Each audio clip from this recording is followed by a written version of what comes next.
સારું સરપંચની ચૂંટણી આવે છે, કામ તો એવા કોઈ કરે નહીં આપણે કે પબ્લિક આપણને વોટ આપે.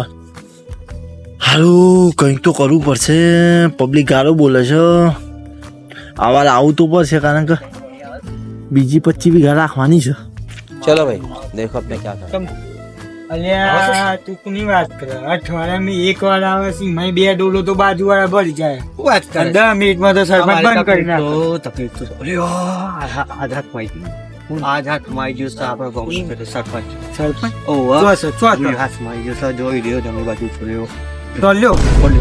અરે ધીમે ધીમે અરે સરપંચ સાહેબ. તમે ઓળખ્યા નહીં? કેવું કેવું ચાલે કે તમે બસ એકદમ તમે યાર રનાઈ બજાવતા નહીં તો તમને ખબર હોય ના હોય તકલીફ અરે બોલો નહીં હે, તમારા માટે જ છું. અરે ના મન બધા કે આ ટેન્ડર પાછું નામ થયું ના થયું મને તો શીખવા પર પેલું આરટીઆર નું કોક કહેતા હતા કે મારીએ તો અરે એવું હા ઢોબલો તમે આપણે આટીએ બાટીએ કોઈ ના હોય એવું બધું કોઈ ના હોય તો બધાની વાતો ના આવવાનું સમજ્યા. આ તો બધું જેવું બધા સરપંચો કોમ ના કર્યું ના હા, એટલે બધું કહે સમજ્યા તમે. હા, હા. પણ આપડે હોપ્યો હા લઘુ છોકરો શું ઘેર આપડે હા સમજો ને ભાઈ. તમે ભાઈ આ પડે છે બરોબર, આ ઘઉં પડે છે તો આ બધું લઈ જાઓ, તેલના ડબ્બા મોકલાવું અને બે હોલીએ પાછું છ હો અને પેલું થોડું અબકી બાર ટલ્લે કી સરકાર જોજો હો.